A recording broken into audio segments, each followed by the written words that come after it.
Why are you tired? And what can you do about it? I'm trying to do Bryan Johnson's blueprint routine for 180 days with my friend Jessie. It's day 162, baby. And this week, with the help of some experts, we're diving into the sleep epidemic, why it's so hard to get good sleep, and most importantly, what you can do to get the best sleep every single night. But first, let's go work out. Beautiful day. Look who it is. Ooh, who's getting down with the music? Shake it out. Warm up. Fancy meeting you here. Do you come to the club very often too? You ready to go work out? I was born ready. We're gonna work out. Let's do it. Here's the plan. We're gonna roll it out, do weights, and then jump on the elliptical / biker and do some general zone 2 and throw in some sprints at the end. Copy that. Let's do it!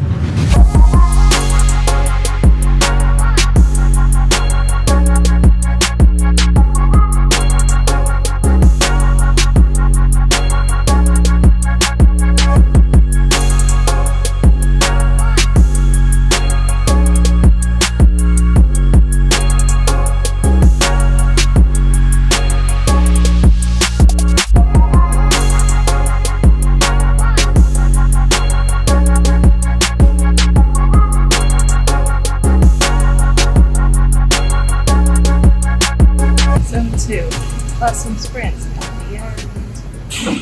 Finished. Yes. Nice job, Jess. Do it even if you don't feel like it. Do it. That's right. Time to go. Nearly 2/3 of Americans do not get a full 8 hours of sleep. There is a global sleep loss epidemic. Sleep is my #1 priority in life. Tired? Most of us are. More than 1/3 of American adults sleep less than 7 hours a night, and 1 out of 10 people experience chronic insomnia worldwide. Yet we know good sleep is what we need to live our best life. So what's blocking us? Why can't we sleep? Turns out our modern world has a lot to do with it. Long ago, before artificial light, we followed the sun's schedule for our daily routines. When the sun came up, we woke up. And when the sun went down, we went to bed. There was a natural alignment with nature, which in turn helped us stay in sync with our body's natural rhythms. In modern times, however, there are 5 contemporary challenges that we must overcome in order to sleep well. Number 1, tech. It's everywhere.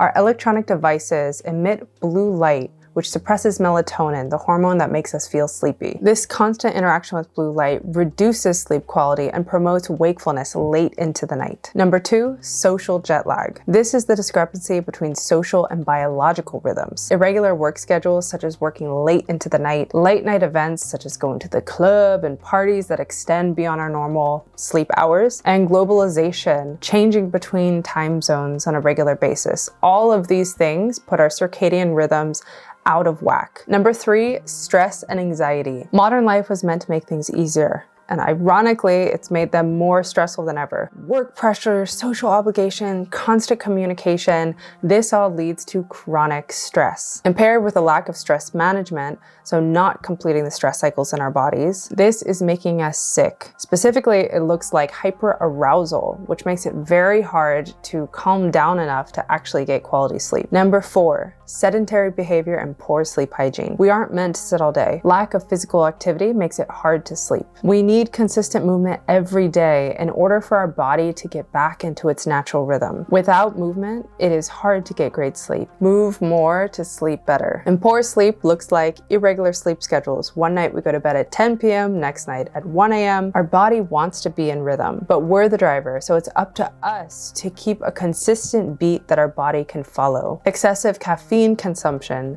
that 5 cups of coffee a day life, is getting in the way. And insufficient exposure to light. Working from home all day and comfy outfits is such a sweet concept, but our body needs to be outside for some natural light stimulation. Number 5, environmental factors. Noise pollution, big temperature fluctuations, and not the optimal sleep environment. If our environment isn't set up for sleep, it's hard to get the sleep we deserve. But despite all of this, what can we do to get great sleep? To answer this question, we'll turn to Matt Walker, the professor of neuroscience and psychology at UC Berkeley, who wrote the book Why We Sleep. Sleep, essentially, both quantity and quality, they are the elixir of life. Of the millions of things we could do, here are the 5 top tips Dr. Walker recommends that Jesse and I have been following religiously. Number 1, keep it regular. Go to bed at the same time and wake up at the same time every single day, no matter what. This is a great way to reset the body and set the circadian rhythm so that your body knows what to expect, and it makes it easier to fall asleep and easier to wake up. Number 2,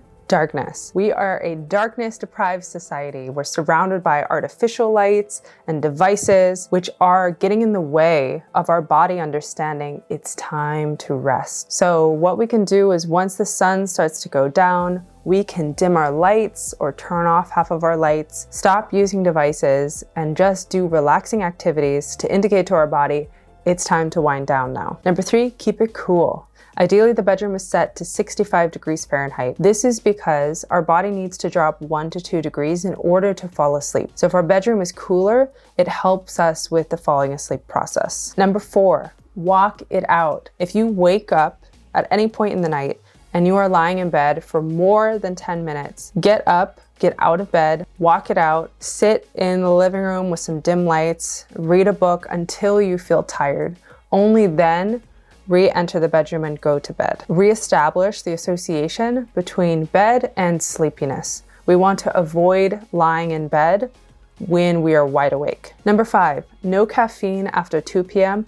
and no nightcaps. Caffeine is a stimulant and it can get in the way of proper sleeping patterns, and alcohol is a sedative. So while it can help with drowsiness and falling asleep, it actually fragments our sleep and makes our sleep worse during the night. So we may fall asleep, but we won't get naturalistic, great quality sleep. But what if you've tried everything and you're still unable to sleep well? If you chronically aren't able to sleep, you may have insomnia, in which case CBTI, cognitive behavioral therapy for insomnia, could be a total lifesaver. CBTI training looks like working with an expert to do things that seem simple but are quite potent, like keeping a sleep journal, analyzing and restructuring thoughts, re-establishing a strong connection between your bed and sleepiness, things that really could lead to monumental changes in your sleep hygiene. All of these little habits stacked together can lead to incredible sleep and our best life ever. And on the topic of moving in order to sleep well, let's go work out. Morning. I am home on the farm, which means I'm basically in the middle of nowhere. It's 7, and I'm gonna go in and see if I can work out here for the next couple days.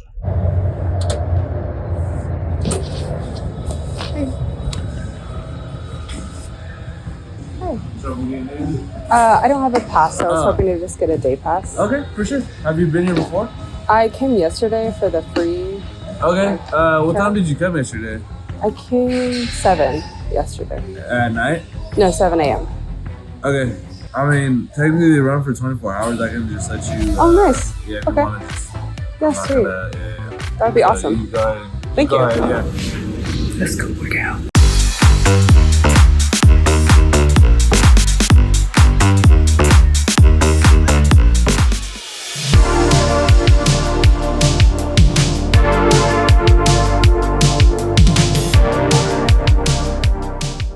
Light weights, stretches, zone 2, with sprints at the end.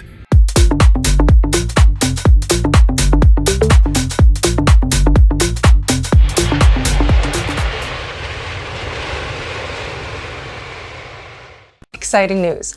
We're opening up a school community. This is a place for like-minded health nerds like us to come together, be accountable to our health goals in a supportive environment, and to have a little fun along the way. If you're interested, check out the link below and hopefully we'll see you inside. Until then, thanks so much for watching. We'll see you in the next one. Love ya. Bye. Dance it out.